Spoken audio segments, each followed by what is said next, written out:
धरती पर आस्था संकट के निवारण के लिए भेजा है। एक सामान्य मनुष्य के रूप में वे आते हैं, किंतु अपने कर्तव्य से ये जता देते हैं कि उनका अवतरण विशेष प्रयोजनों के लिए हुआ है। ऐसे व्यक्ति संत भी होते हैं, सुधारक भी एवं शहीद भी। यही एक प्रकार से अवतार सत्ता का स्वरूप है। मत्स्यावतार से लेकर बुद्धावतार तक की अवतार परंपरा यही सिद्ध करती है कि भगवत सत्ता संव्याप्त अनित्य एवं आस्था संकट के निवारण हेतु सदा से ही प्रतिबद्ध रही है। ये समय निष्कलंक प्रज्ञावतार के प्रकटीकरण का समय है।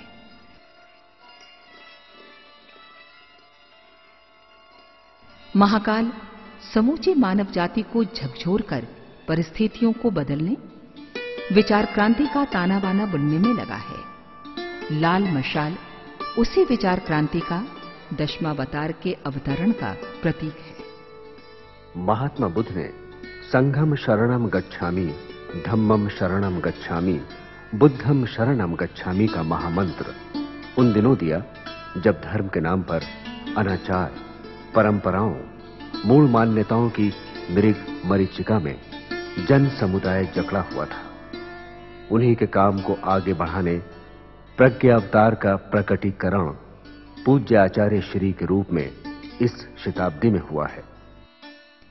Ramakrishna Paramhansa, Vivekananda, Dayanand, Gandhi, Alexander Fleming, Rabindranath Tagore, Subhash Chandra Bose, Einstein, Karl Marx, Immanuel Kant, शहीद भगत सिंह विगत 1.5 शतक में जन्मे हैं और महत्वपूर्ण कार्य कर वातावरण को इतना ऊर्जा संपन्न बना गए कि देव तत्व अंशधारी आत्माएं तनिक से पुरुषार्थ से ही तप सृजन का निमित्त बन सके। पिता रूप किशोर शर्मा व माता दान कुंवरी देवी ने मनु शतरूपा की तरह तप किया होगा, तभी तो स्वयं महाकाल की सत्ता उनके घर जन्मे।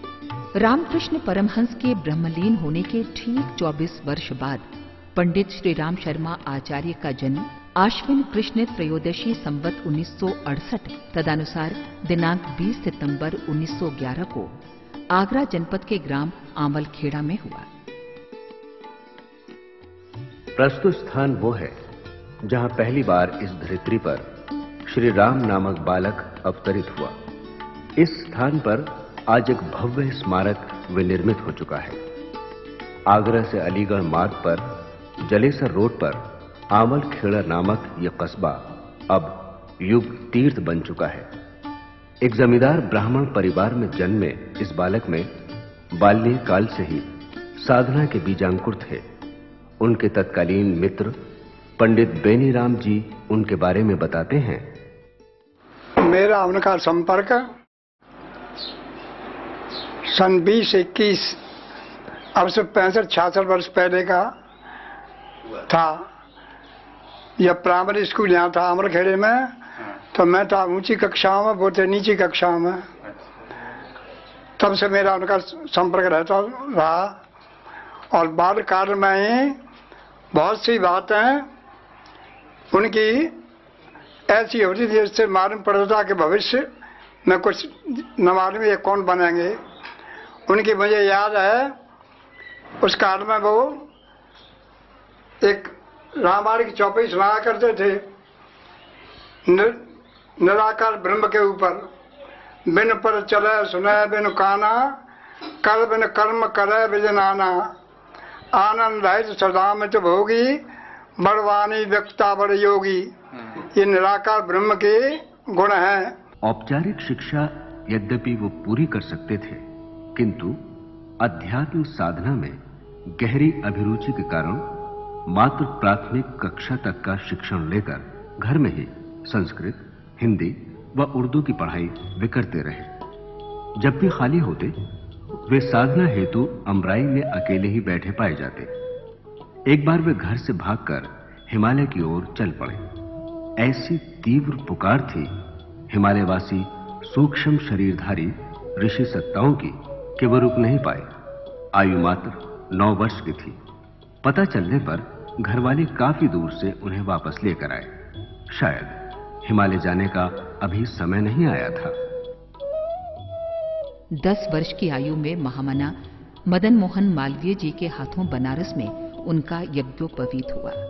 उन्होंने गायत्री मंत्र कान में फूंककर बालक श्री राम को द्विजत्व प्रदान किया व एक सूत्र दिया, गायत्री ब्राह्मण की कामधेनु है। ब्राह्मण वो जो त्यागी तप में जीवन जीता हो।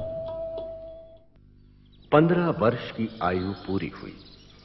1926 का वसंत पंचमी का दिन, प्रातःकाल का समय। पूजा करते समय बालक श्री राम को विचित्र अनुभूति हुई। दीपक के मध्य से एक दिव्य प्रकाश पुंज प्रकट हुआ एवं उसमें उन्हें एक छायाकृति दिखाई दी। वो आकृति थी उनकी गुरु सत्ता की। आश्चर्यचकित बालक को सूक्ष्म शरीरधारी उस दिव्य आत्मा ने बताया कि वे हिमालय से अपने शिष्य को खोजते हुए वहां पर आए हैं। पिछले जन्मों में भी वे मार्गदर्शक की भूमिका निभाते रहे हैं।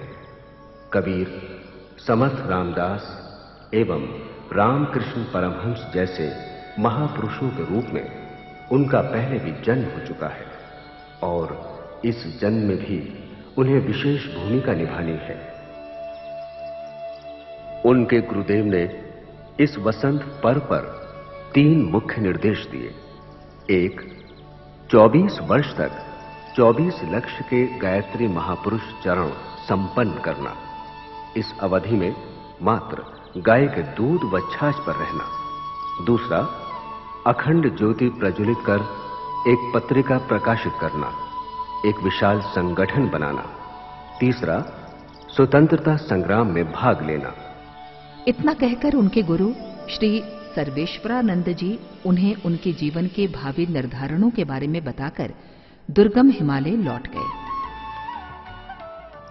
गुरुजी ने कई बार कहा कि मेरे 3 देवता, 3 संरक्षण और 3 अभिभावक। देवता माता, गायत्री माता, जिसका कि इन्होंने कामधेनु की तरीके से पान किया, दूध पिया और उस दूध को पीने के बाद अमृत की ओर चलते हुए चले गए। दूसरा, हिमालय पिता।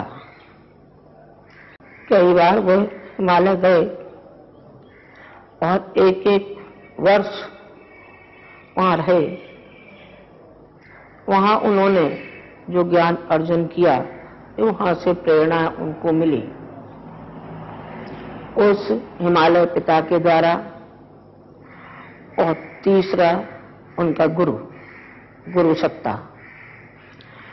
गुरु सत्ता से जो उनको प्राप्त हुआ, तीनों से जो उनको प्राप्त हुआ, वो अनुकरणीय है, उदाहरणीय है। इसके द्वारा वो बढ़ते हुए आगे चलते हुए चले गए। करुण, संवेदनशील साधक का उनका सहज स्वरूप था। एक बार एक गाय को एक कसाई के हाथ से छुड़वाकर बैलगाड़ी में एक बैल के बदले खुद लगकर घास सहित उसे 15 मील दूर गौशाला छोड़ाए। हरिजन महिला छपको के हाथ में गैंग्रीन था। घर वालों के मना करने पर भी उन्होंने उसकी खूब सेवा की। स्वस्थ होकर उसने ढेरों आशीर्वाद दिए। एक मुसलमान साहूकार की बहू को युवक श्री राम ने जलते घर से तब बाहर निकाला जब घरवाले उसकी चिंता न कर सामान की परवाह कर रहे थे। किसानों की व्यथा उनकी अपनी व्यथा थी। किसानों के बीच जाकर वे उन्हें प्रेरणा देते, नए सुधारों से अवगत कराते।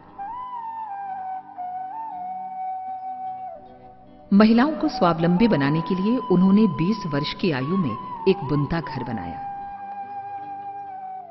कांग्रेस का आंदोलन चरम शिखर पर था। 1930-31 में छिड़े गांधी जी के आंदोलन में शामिल होने वे घर से निकलना चाहते थे, पर घर वालों ने कड़ा प्रतिबंध लगा दिया। अंततः शौच के बहाने निकलकर वे स्वयंसेवक भर्ती शिविर पहुंच ही गए।